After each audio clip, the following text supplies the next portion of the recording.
Something changed in the Arctic, quietly, strategically, and almost no one saw it coming. While global powers circled Greenland with plans drawn in old-school influence maps, coercion, ownership, pressure, Canada made a move that broke the pattern. No chest-thumping, no real estate offers, just a consulate opened in Nuuk. One small diplomatic step that might end up rewriting the rules of Arctic engagement. And Greenland responded immediately, and with clarity, because this wasn't just about diplomacy. If you enjoyed this breakdown, don't forget to like, subscribe, and drop a comment.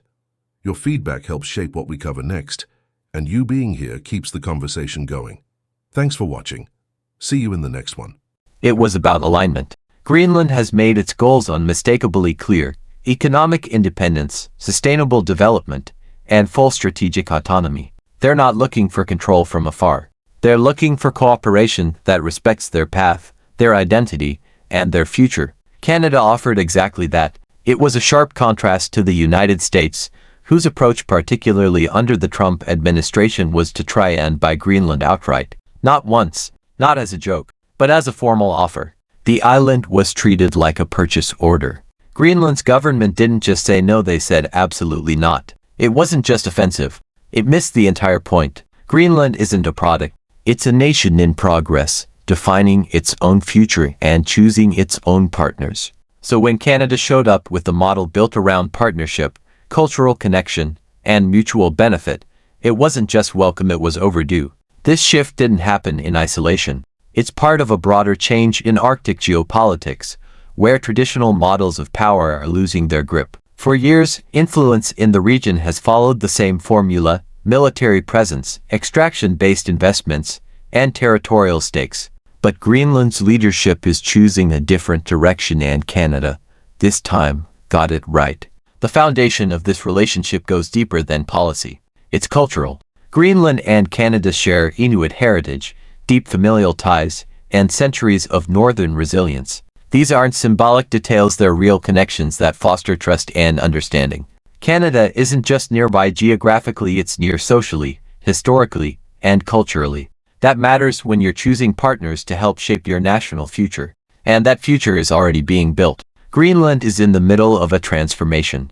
Between now and 2029, they're focusing on clean energy, sustainable mining, and supply chains that meet environmental standards. This isn't theoretical, it's operational. Hydropower and solar energy aren't buzzwords. They're the basis for the country's next phase of economic development. And Greenland's vision is strategic. They're not just sitting on a treasure trove of resources, they're planning how to extract them responsibly, sell them smartly, and use them to support a self-sufficient economy. They want green infrastructure, clean supply chains, and partnerships with countries that understand what low-carbon development actually takes. That's where Canada steps in, not as a superpower, but as a partner. Canada's Arctic experience, clean energy leadership, and shared cultural frameworks make it uniquely positioned to support Greenland's ambitions. It's not just that Canada has the tech or the proximity, it's that they've shown a willingness to engage on Greenland's terms.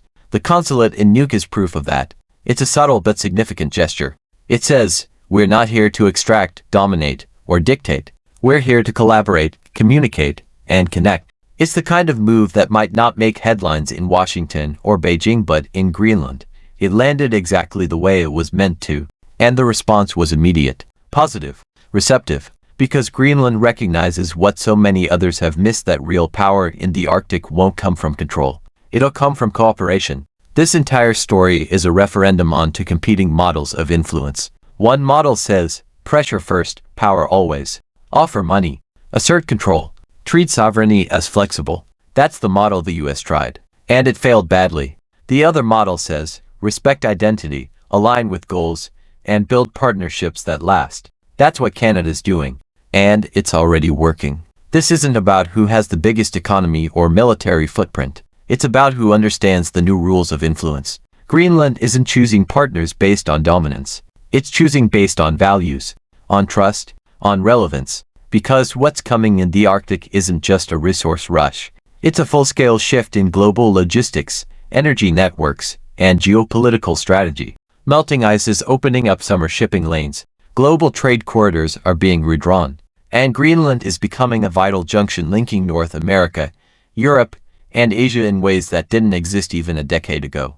That kind of positioning doesn't just come with opportunity, it comes with responsibility. Greenland isn't just sitting back and letting it happen. If you enjoyed this breakdown, don't forget to like, subscribe, and drop a comment. Your feedback helps shape what we cover next, and you being here keeps the conversation going. Thanks for watching. See you in the next one. They're moving proactively. They're saying no to outdated deals. They're prioritizing sustainability, autonomy, and smart development. And they're working with countries that understand that long-term influence means earning access, not demanding it. This is how Canada found itself with a quiet but meaningful win. They didn't force their way into the Arctic conversation, they were invited in. And that invitation matters, because what Greenland is building is more than an economic plan, it's a model. A message to the rest of the world that influence can be earned by listening, by showing up respectfully, and by offering solutions that don't compromise local identity or future stability. The U.S. approach, based on ownership, missed the moment. It wasn't just tone deaf, it was structurally flawed. Greenland isn't interested in being owned, borrowed, or branded. They're interested in being heard, and in shaping the rules of engagement with countries that listen. Canada, to its credit, chose to listen. And that's why this small, deliberate move, opening a consulate in Nuuk, is a big deal. It symbolizes a turning point in Arctic diplomacy, where loud, transactional strategies falter, the quiet, consistent ones are gaining ground. It's not just Canada that benefits. Greenland does too.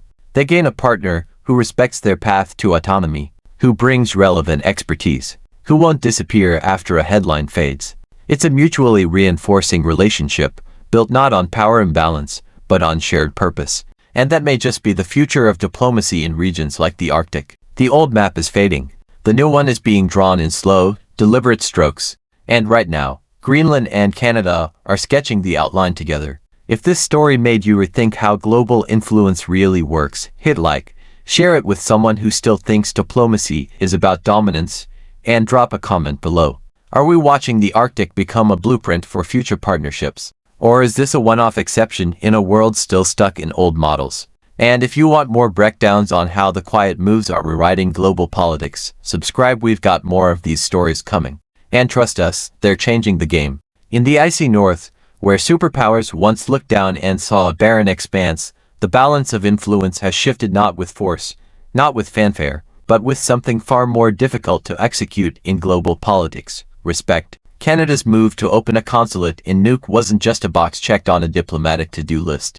It was a deliberate choice to engage Greenland not as a territory to influence, but as a nation to cooperate with. And that distinction, it's everything. Because Greenland has been at the center of global interest for years. Its natural resources, rare earth minerals, and geographic positioning in the Arctic have made it a prime focus for economic and strategic interests. But for all that attention, very few countries have actually approached Greenland on Greenland's terms. The United States tried by offering to buy it.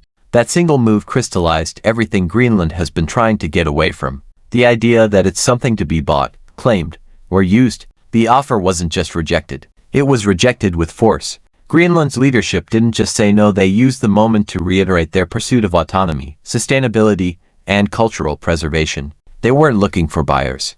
They were looking for allies. And Canada got the message. The consulate in Nuuk is a statement, but not in the way traditional power moves are made. There were no loud proclamations, no territorial claims, no veiled threats. It was quiet, respectful, and targeted. It acknowledged Greenland's agency. It said, "We're here to work with you, not speak over you." And Greenland responded in kind. This was more than a diplomatic win for Canada, it was a strategic pivot. One that puts them in a central position in Arctic geopolitics at a time when the region's importance is only accelerating. Because make no mistake, Greenland isn't just another northern territory. It's quickly becoming a critical node in the future of global trade and resource management. Melting Arctic ice is opening new seasonal shipping routes that cut thousands of kilometers off existing trade paths. Greenland's location makes it a gatekeeper to these routes, and everyone knows it. And as the global economy shifts toward renewable energy and low-emission industries, Greenland's mineral wealth, especially rare earth elements needed for green technology, makes it invaluable. But Greenland has no interest in repeating the patterns of the past. They're not handing over the keys to the highest bidder. They're building a development model based on sustainability, accountability, and long-term benefit for their people. Which is why Canada's move resonated. Canada isn't just geographically close. It's culturally and socially connected. The Inuit communities across both countries share lineage, language, and lived experience. That creates a foundation of trust that can't be replicated through investment alone.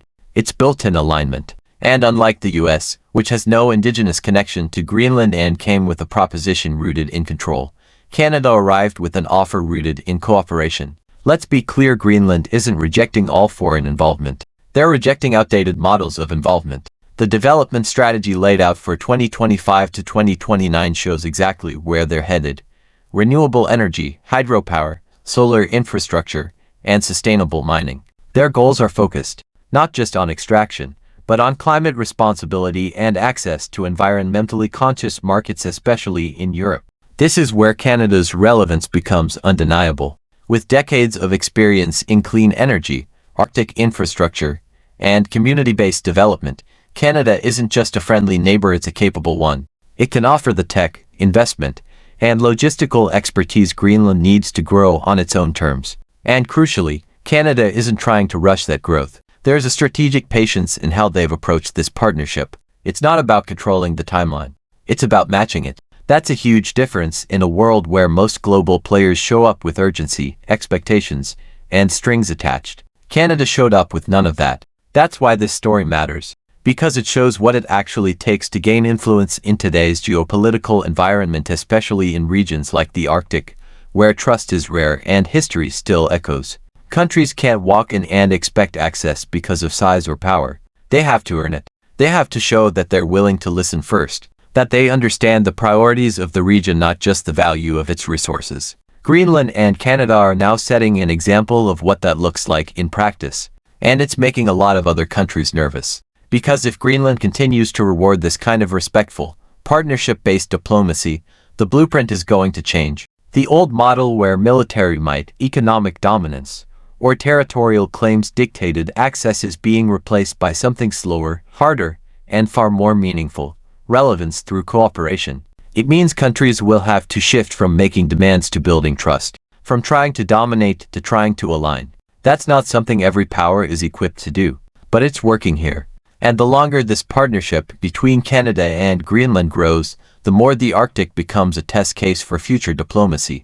A place where collaboration replaces coercion, where shared values matter more than brute strength, and where small, intentional moves carry more weight than big, aggressive ones. This isn't just about natural resources or shipping lanes. It's about reshaping how influence is built in the 21st century.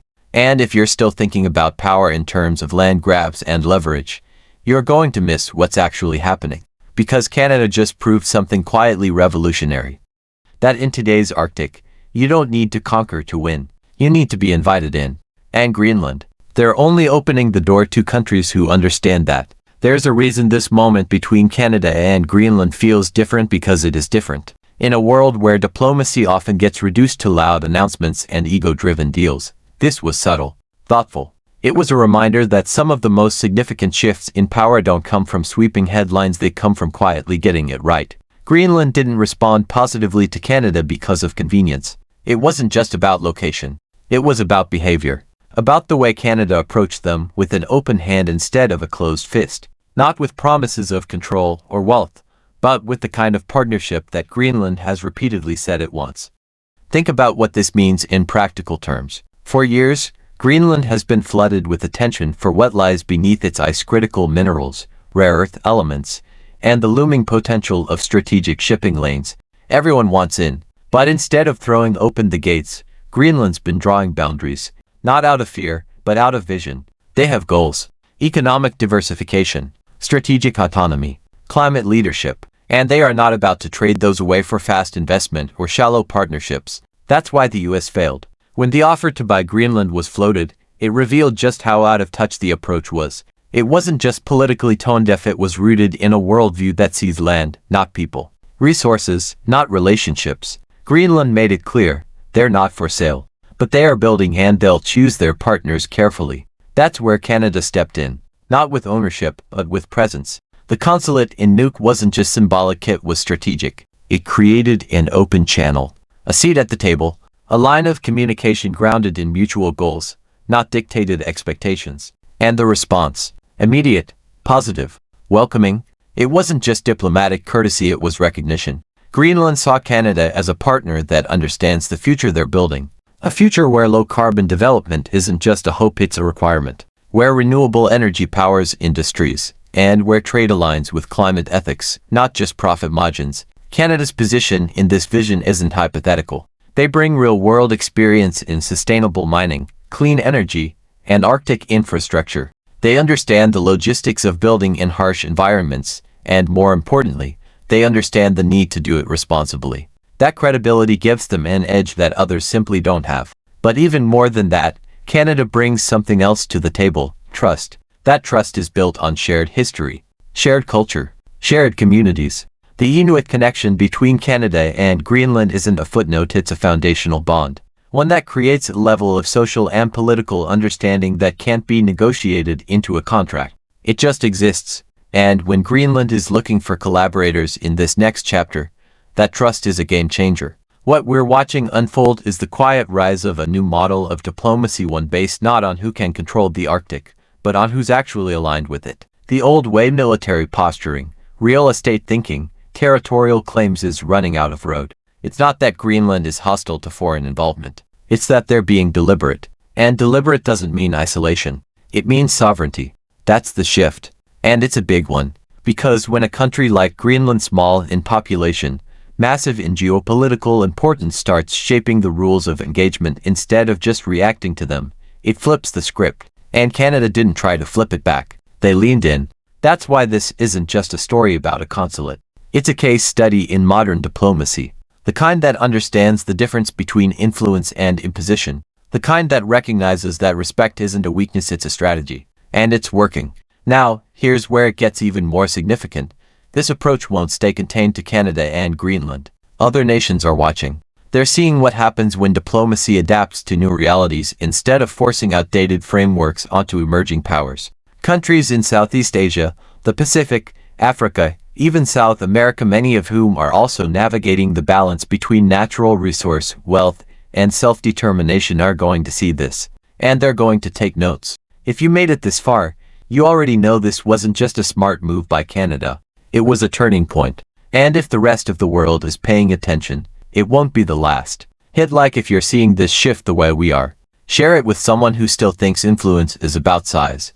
Drop your thoughts in the comments. Who else needs to adopt this approach? And don't forget to subscribe. We've got more breakdowns coming on the power moves you actually need to watch. The quiet ones that change everything. Thanks so much for watching. If you made it all the way to the end, you're officially part of the small percentage of people who don't just click away, and that means a lot.